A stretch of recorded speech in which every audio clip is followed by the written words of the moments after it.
まずもともと観光地としてもっと和歌山を売り出したいと思ってるんですね。でそうすると世界の需要をこう考えると、お金持ちの人たちがアジアでもヨーロッパでも、たくさん出て、それで長くリゾートに逗留していろんな遊び方をしながら夜は例えばね、ゲーミングをするというようなこう余裕のある遊び方っていうのはなかなかトレンディーになってくると思うんですね。で、それならば、我々のこの提案をしている、和歌山市のマリーナシティっていうのはぴったりのとこなんですよ。でまず海洋レジャーもできるし、それから文化的にも優れてるし、関空に近いからすぐ来れるし、それから京都や大阪や神戸や奈良にも近いわけですから、どこへでも行けるわけですね。で遊びながらその、ゲーミングもできる。で、そういうもんだから、その観光の手段としてゲーミングないしはカジノだけ認めないっていうのはおかしいなというふうに思っていたわけです。ですから今そういう流れが出てきて、私は10年前からそう言ってるんですよ。ででちょうど今一生懸命運動しているということです。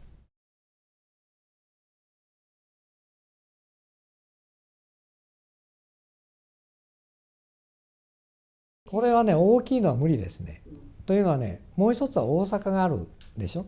ですから大阪はまあ別に邪魔をするつもりはないので、大阪できたらいいですね。で大阪と和歌山と2つあるとすると、大阪はシティ型で、和歌山はレジャー型、リゾート型ということになるんで、投資規模は小さいけれどもちょっとラグジュアリー度は高くなり、そしていろいろな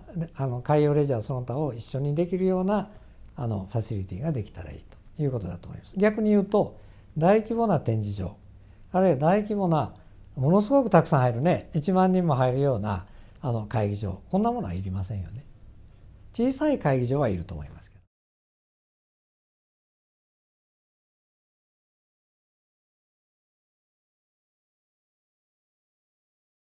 その1、まず3つに絞るってことを言われるとですね、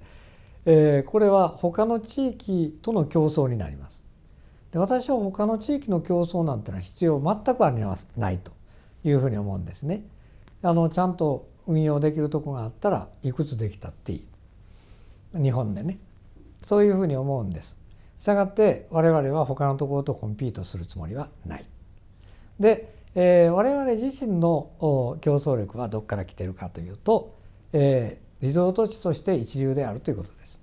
それと、2つ目は関空に近い。3番目はもうできている、これから埋め立てとかそんなことする必要は全くない。インフラも全部できています。すぐに投資ができる。これがコンペティティブネスですかね。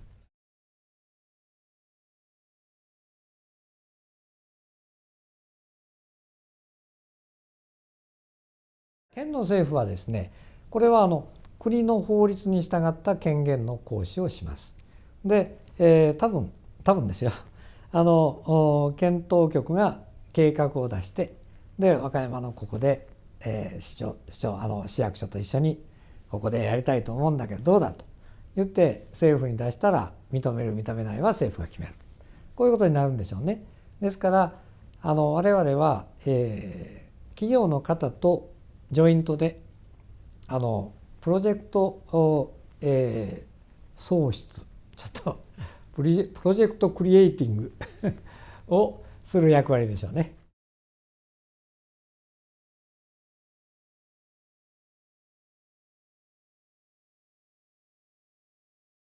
私のこれは個人的なイメージなんでどうなるかは分かりませんが、基本的には日本国内に、ゲーミングのオペレーションのできる企業はありません。今のところもともとないわけですから。したがって海外のゲーミングをする企業が実際に自分もまあ何割かの投資をして、投資をしない、投資をすると決めないとこれはできません。でその企業が決まったら一緒にお金を出す企業として、私は関西の企業は何社かは出してくれるんではないかと。一緒に協力するんじゃないかと思います。で和歌山の企業はあまりにも小さいので、本件についてはあんまり当てにならないと思います。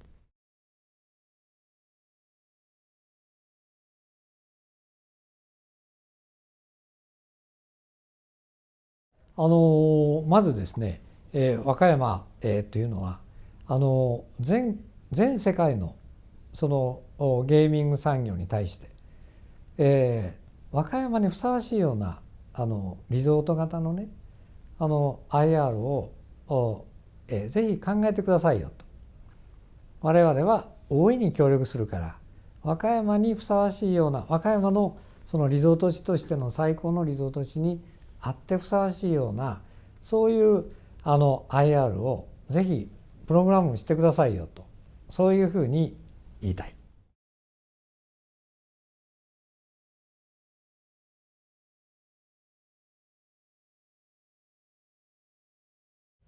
依存症、ギャンブル依存症とその他、分けます。でその他についてはですね、これはレギュレーションのやり方によって、完全に封じることができると思います。したがって何の心配もない。でしかしギャンブル依存症はこれはお客さんの方の問題だから、これはやっぱり心配なんですよ。で日本人というのはですね、誰かが依存症になると思ったら急にですね全体反対するんですね。それで 100% 主義なんですね、ある意味では。で私自身はねそんなに心配はしてないんだけど、和歌山県で、みんなが認められて、サポートされる IR を作ろうと思ったら外国人だけ、とりあえずゲーミングセンターのところだけは外国人だけですよと言っとけば反対は一切なくなる。ですからそういう戦略で今います。